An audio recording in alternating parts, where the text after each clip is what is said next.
Hari ini, mungkin lebih dari sebelumnya, wanita diarahkan untuk percaya bahwa keheningan tubuh adalah tanda ketidakhadiran, kekosongan, atau kegagalan emosional. Tetapi, bagaimana jika justru sebaliknya? Bagaimana jika keheningan itu adalah bisikan pertama jiwa? Ketika seorang wanita memilih, secara sadar atau tidak, untuk menjauhkan dirinya dari permainan hasrat dan penjara kasih sayang yang dangkal, sesuatu yang lebih dalam mulai muncul dari dalam dirinya. Itu bukan ketiadaan, melainkan kehadiran, bukan kekurangan, melainkan perluasan. Carl Jung akan mengatakan bahwa semua energi yang direpresi menemukan cara baru untuk bermanifestasi, dan ketika tubuh berhenti terganggu oleh kesenangan sesaat, jiwa akhirnya memiliki ruang untuk berbicara.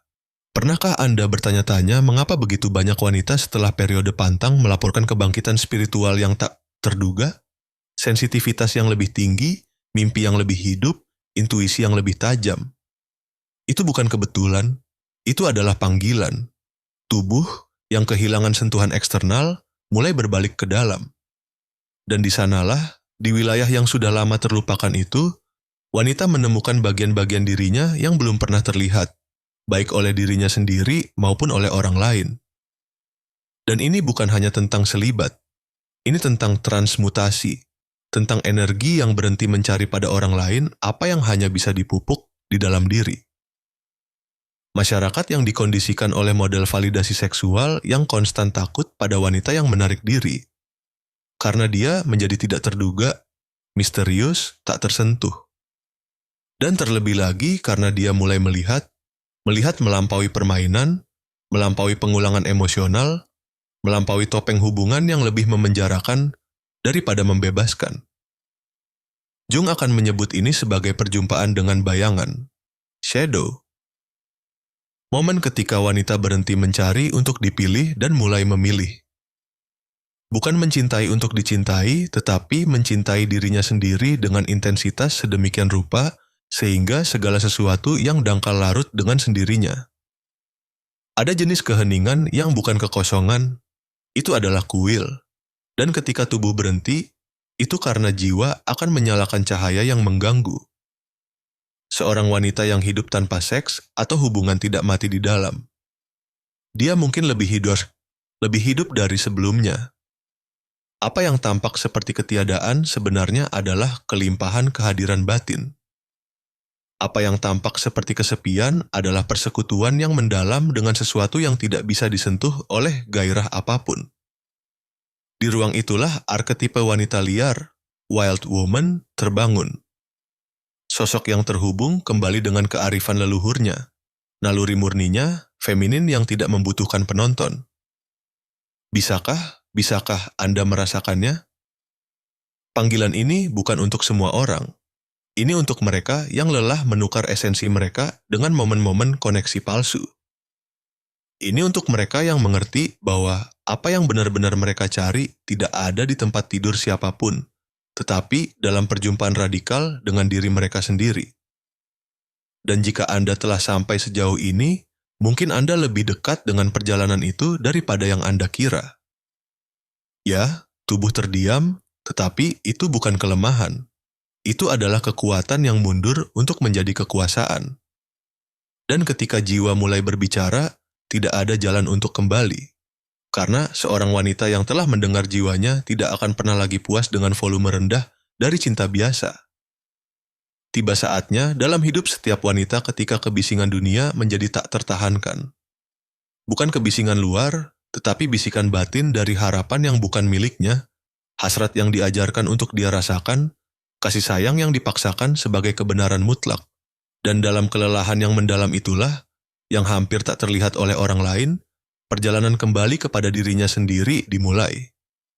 Carl Jung mengatakan bahwa segala sesuatu yang kita tolak di dalam diri kita akan kembali sebagai takdir.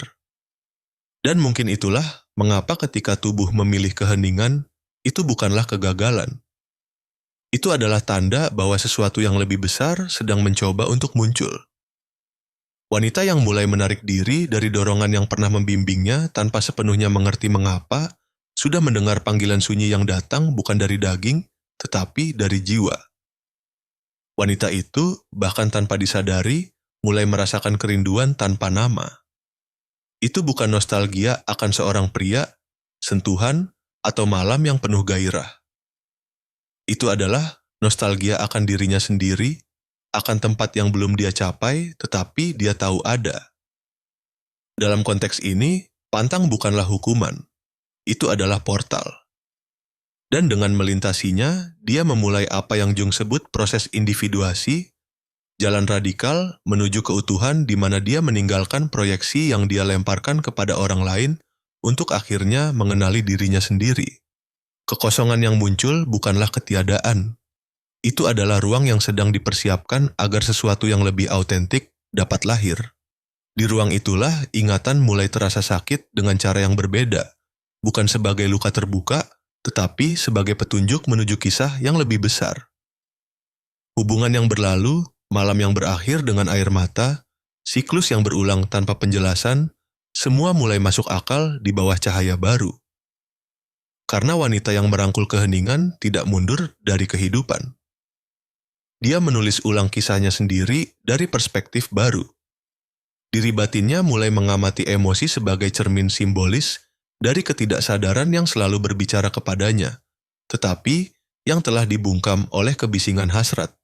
Secara bertahap, dia menemukan bahwa dia tidak lagi membutuhkan tepuk tangan atau validasi eksternal, bahwa nilainya tidak diukur dari seberapa besar orang lain menginginkan tubuhnya, tetapi dari seberapa dalam dia bisa menahan kehadiran jiwanya dalam keheningan. Pada titik inilah kekuatan yang hampir mistis lahir. Kekuatan wanita yang tidak lagi perlu dipilih. Dan disinilah dunia mulai takut padanya karena ia tidak tahu harus berbuat apa dengan seseorang yang telah berhenti mengemis cinta. Dia menjadi utuh dan karena itu berbahaya bagi segala sesuatu yang masih hidup dalam keadaan setengah-setengah. Dan ketika wanita itu mulai menyadari bahwa energi vitalnya tidak mati suri, hanya ditarik kembali, dia memasuki keadaan kesadaran baru, keadaan di mana tidak ada ketergesaan dan tidak perlu membuktikan apapun. Karena keheningan tubuh bukanlah hukuman. Itu adalah bahasa. Dan bahasa itu hanya bisa dipahami oleh mereka yang cukup berani untuk mendiami kedalaman diri mereka sendiri. Jung akan menyebut ini sebagai rekonsiliasi dengan ketidaksadaran feminin, penyambungan kembali dengan simbol-simbol kuno yang terkubur di bawah represi berabad-abad. Dan rekonsiliasi ini tidak terjadi melalui kata-kata, tetapi melalui kehadiran. Wanita itu baru mulai muncul, tetapi perjalanan itu tidaklah lembut. Kegelisahan muncul, sebuah penderitaan tak terlihat yang menggerogoti dari dalam. Ketika seorang wanita mulai menjauhkan dirinya dari hasrat sesaat, dari kontak yang akrab, dari kehadiran tubuh lain di sampingnya, dia juga menjauhkan diri dari segala sesuatu yang pernah membuatnya merasa dia termasuk. Dan apa yang tersisa pada awalnya adalah ketidaknyamanan yang brutal. Seolah-olah dunia tidak lagi mengakui keberadaannya. Seolah-olah ketidakhadirannya dari permainan hasrat telah membuatnya tak terlihat. Jung akan mengatakan ini adalah awal dari perjumpaan dengan bayangan. Bagian dari dirinya yang dia represikan selama bertahun-tahun yang hidup dalam adaptasi, haus akan validasi, tetapi kini menolak untuk terus berpura-pura. Pada titik ini, dia mulai bertanya-tanya apakah dia salah untuk pergi, apakah dia menjadi gila, apakah dia membuang-buang waktu, masa muda, dan peluang. Karena masyarakat berteriak bahwa waktu seorang wanita singkat, bahwa dia harus bergerak, menaklukkan, diinginkan, memenuhi harapan, dan tiba-tiba dia tidak cocok dimanapun. Dia bukan lagi kekasih, istri, muse, atau pacar. Dia hanyalah dirinya sendiri, dan itu lebih menyakitkan daripada pengabaian apapun. Pantang kini mulai terasa seperti hukuman, tapi tidak. Itu adalah ujian, perjalanan simbolis yang hanya bisa ditanggung oleh jiwa-jiwa yang dipersiapkan untuk itu. Godaan muncul, pola lama mengetuk pintu, undangan mudah muncul kembali. Segalanya tampak ingin mengujinya. Dan bagian yang paling kejam adalah tidak ada seorang pun di sekitarnya yang mengerti apa yang sedang terjadi. Teman-teman mempertanyakannya, keluarga menyarankan dia lebih sering keluar, Jangan mengisolasi diri. Tapi itu bukan isolasi. Itu adalah perendaman. Dan tidak semua orang siap untuk menyaksikan seseorang menyelam dalam-dalam sementara seluruh dunia mengambang di permukaan. Jung melihat ini sebagai tahap individuasi yang tak terhindarkan. Momen ketika ego panik karena kehilangan kendali dan jiwa secara halus mulai mengambil alih pimpinan. Dalam keputusasaan yang sunyi itulah banyak yang menyerah, kembali ke pola lama, menerima cinta yang suam-suam kuku, meyakinkan diri sendiri bahwa memiliki sesuatu lebih baik daripada tidak sama sekali.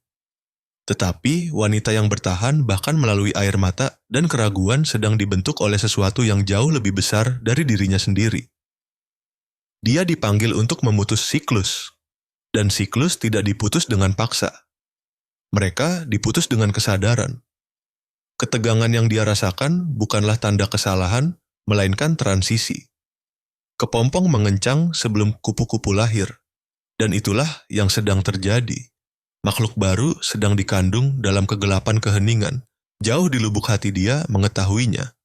Bahkan jika dia tidak bisa menjelaskannya, bahkan jika dia takut, dia terlalu sendirian, terlalu disalahpahami, terlalu dalam. Ada suara yang tidak berteriak tetapi mendesak. Kehadiran yang tidak menunjukkan dirinya tetapi mendampingi. Dan kehadiran itu adalah simbol dari feminin archetype, anima yang digambarkan Jung sebagai jembatan antara kesadaran dan misteri. Dengan dialah wanita itu mulai berbicara. Dan semakin dalam dialog internal itu tumbuh, semakin dia mengerti. Tubuhnya tidak pause. Itu dalam ritual. Ritual yang telah dilupakan oleh dunia modern tetapi yang selalu diketahui oleh jiwanya bagaimana cara melangkahinya. Dan kemudian sesuatu bergeser secara halus, hampir tidak terlihat. Pemahaman baru mulai mekar. Apa yang dulunya kegelisahan kini berubah menjadi pertanyaan yang lebih dalam. Mengapa saya selalu perlu merasa diinginkan agar merasa hidup? Mengapa ketiadaan orang lain terasa begitu tak tertahankan? Apa dalam diri saya yang masih hidup dari tatapan orang lain untuk eksis? Karena wanita yang menjaga keheningan tidak menarik diri dari kehidupan. Dia menulis ulang kisahnya sendiri dari sudut pandang baru. Diri batin mulai mengamati emosinya seolah-olah itu adalah cermin simbolis dari ketidaksadaran yang selalu berbicara kepadanya. Tetapi yang tidak diizinkan untuk dia dengar oleh kebisingan hasrat. Sedikit demi sedikit, dia menemukan bahwa dia tidak lagi membutuhkan tepuk tangan atau konfirmasi eksternal, bahwa nilainya bukan pada seberapa besar tubuhnya diinginkan, tetapi pada seberapa banyak dia bisa mempertahankan kehadiran jiwanya dalam keheningan. Pada titik itulah kekuatan yang hampir mistis lahir, kekuatan wanita yang tidak lagi perlu dipilih. Dan di sanalah dunia mulai takut padanya karena ia tidak tahu harus berbuat apa dengan seseorang yang telah berhenti mengemis cinta.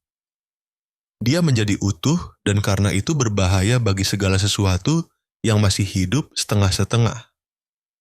Dan ketika wanita itu mulai menyadari bahwa energi vitalnya tidak tertidur, hanya terkumpul, dia memasuki keadaan kesadaran baru. Keadaan di mana tidak ada ketergesaan dan tidak perlu membuktikan apapun karena keheningan tubuh bukanlah hukuman tetapi bahasa. Dan bahasa itu hanya dapat dipahami oleh seseorang yang berani mendiami kedalamannya sendiri. Jung akan menyebut ini sebagai rekonsiliasi dengan ketidaksadaran feminin, penyambungan kembali dengan simbol-simbol kuno yang terkubur di bawah represi berabad-abad. Dan rekonsiliasi itu tidak terjadi dengan kata-kata, tetapi dengan kehadiran. Dan wanita itu baru mulai muncul, tetapi perjalanan itu tidaklah lembut. Kegelisahan muncul. Penderitaan yang tidak dilihat siapapun, tetapi yang menggerogoti dari dalam. Ketika seorang wanita mulai menjauhkan dirinya dari hasrat sesaat, dari kontak yang akrab, dari kehadiran tubuh lain di sampingnya, dia juga menjauhkan diri dari segala sesuatu yang membuatnya merasa dia termasuk. Dan apa yang tersisa pada awalnya adalah ketidaknyamanan yang brutal, seolah-olah dunia tidak lagi mengakui keberadaannya, seolah-olah ketidakhadirannya dari permainan hasrat membuatnya tak terlihat. Jung akan mengatakan ini adalah awal dari perjumpaan dengan bayangan. Bagian dari dirinya yang dia represikan selama bertahun-tahun yang hidup beradaptasi dan haus akan validasi, tetapi kini menolak untuk terus berpura-pura. Pada titik itu, dia mulai bertanya-tanya apakah dia salah untuk menarik diri jika dia menjadi gila, jika dia membuang-buang waktu, masa muda, dan peluang. Karena sistem berteriak bahwa waktu seorang wanita singkat, bahwa dia harus bergerak, menaklukkan, diinginkan, memenuhi harapan, dan tiba-tiba dia tidak berada dimanapun. Dia bukan kekasih, bukan pula istri, bukan muse, bukan pula tunangan. Dia hanyalah dirinya sendiri, dan itu lebih menyakitkan daripada pengabaian apapun. Pantang kini mulai terasa seperti hukuman, tapi tidak. Itu adalah ujian, perjalanan simbolis yang hanya bisa ditanggung oleh jiwa-jiwa yang siap. Godaan muncul, pola lama mengetuk pintu, undangan mudah muncul kembali, segalanya tampak dirancang untuk mengujinya. Dan bagian yang paling kejam adalah tidak ada seorang pun di sekitarnya yang mengerti apa yang sedang terjadi. Teman-teman mempertanyakannya. Keluarga menyarankan dia lebih sering keluar, jangan mengurung diri. Tetapi itu bukan pengasingan, itu adalah perendaman. Dan tidak semua orang siap untuk menyaksikan seseorang menyelam dalam-dalam sementara seluruh dunia mengambang di permukaan. Jung melihat ini sebagai fase individuasi yang tak terhindarkan, momen ketika ego panik karena kehilangan kendali dan jiwa secara halus mulai mengambil alih komando. Dalam keputusasaan yang sunyi itulah banyak yang menyerah, kembali ke pola lama, menerima cinta yang suam-suam kuku, meyakinkan diri sendiri bahwa sesuatu lebih baik daripada tidak sama sekali. Tetapi wanita yang bertahan bahkan melalui air mata dan keraguan sedang dibentuk oleh sesuatu yang jauh lebih besar dari dirinya sendiri. Dia dipanggil untuk memutus siklus, dan siklus tidak diputus dengan paksa. Mereka diputus dengan kesadaran. Ketegangan yang dia rasakan bukanlah tanda kesalahan tetapi transisi. Kepompong mengencang sebelum kupu-kupu lahir, dan itulah yang sedang terjadi. Makhluk baru sedang dikandung dalam kegelapan keheningan. Jauh di lubuk hati dia mengetahuinya. Bahkan jika dia tidak bisa menjelaskannya, bahkan jika dia takut menjadi terlalu sendirian, terlalu disalahpahami, terlalu mendalam. Ada suara yang tidak berteriak, tetapi mendesak. Kehadiran yang tidak menunjukkan dirinya, tetapi mendampingi. Dan kehadiran itu adalah simbol dari feminine archetype, anima yang digambarkan Jung sebagai jembatan antara kesadaran dan misteri. Dengan dialah wanita itu mulai berbicara. Dan semakin dalam dialog internal itu tumbuh, semakin dia mengerti. Tubuhnya tidak pause, itu dalam ritual. Ritual yang dilupakan oleh dunia modern, tetapi yang selalu diketahui oleh jiwanya bagaimana cara melangkahinya. Dan kemudian sesuatu bergeser secara halus, hampir tidak terlihat. Pemahaman baru mulai mekar. Apa yang dulunya kegelisahan kini tersusun menjadi pertanyaan yang lebih dalam. Mengapa saya selalu perlu merasa diinginkan agar merasa hidup? Mengapa ketiadaan orang lain terasa begitu tak tertahankan?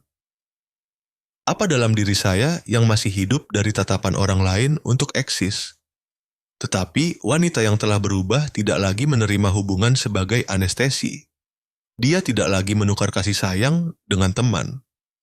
Dan bahkan jika itu harus dibayar dengan malam-malam yang panjang dalam keheningan, dia tahu tubuhnya tidak dalam pantang. Itu dalam perlindungan. Itu menyediakan ruang untuk sesuatu yang datang dari jiwa, bukan dari kekurangan. Transformasi selesai ketika dia menyadari dia tidak lagi perlu dicari.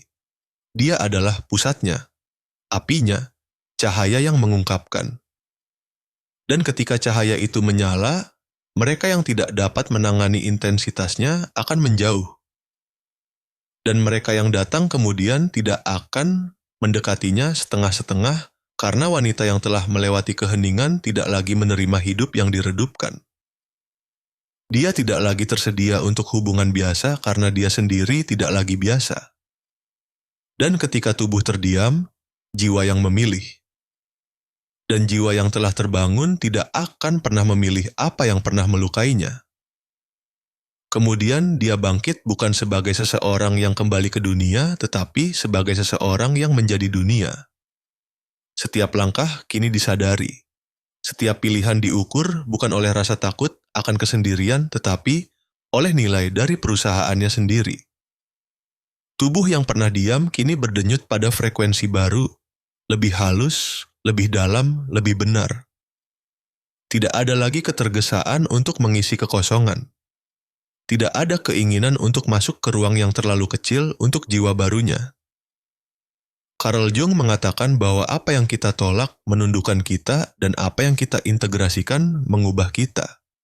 Dan wanita ini akhirnya mengintegrasikan ketiadaannya. Dia menjadikan kekurangan sebagai rumahnya. Dia mengubah keheningan menjadi altar. Tetapi ada sesuatu yang jarang diperhatikan.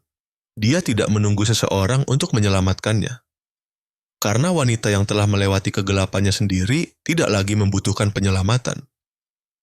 Dia menyelamatkan dirinya sendiri dan penyelamatan diri itu mengubah segalanya. Dia tidak bisa lagi kembali ke keadaan semula. Apa yang dulunya kebutuhan kini menjadi pilihan, apa yang dulunya paksaan kini menjadi kebijaksanaan. Dia bisa mencintai, ya, tetapi dia tidak lagi mencintai dari kebutuhan, melainkan dari kelimpahan. Dan ketika cinta itu tiba, itu tidak akan datang untuk melengkapinya. Itu akan datang untuk menemaninya. Jiwanya sudah utuh. Keadaan baru ini membangkitkan sesuatu yang mendalam. Rasa misi, tujuan, kejelasan. Dia mengerti bahwa pengalamannya tidak hanya bersifat pribadi. Itu simbolis. Bahwa tubuhnya yang dibungkam mewakili semua wanita yang juga diajarkan untuk bergantung, untuk mengalihkan perhatian, untuk menyerah. Dan kini dia merasakan dorongan untuk menjadi mercusuar, bukan untuk memimpin jalan tetapi untuk menyalakan api. Karena hanya seseorang yang telah menemukan dirinya dalam kegelapan yang dapat mengajari orang lain untuk tidak takut padanya.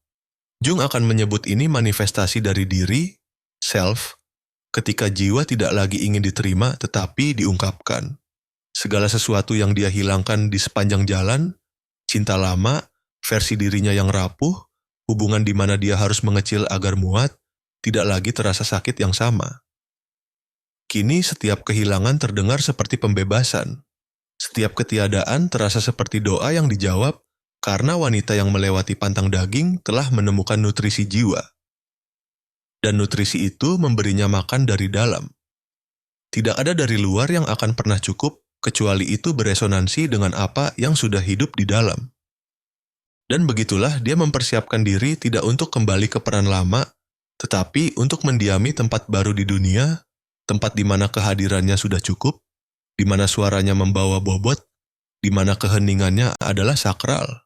Dan ketika tubuhnya menginginkan lagi, itu akan menjadi pilihan sakral, bukan kecanduan emosional.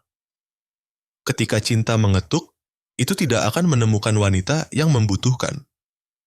Itu akan menemukan wanita yang penuh, lengkap, siap.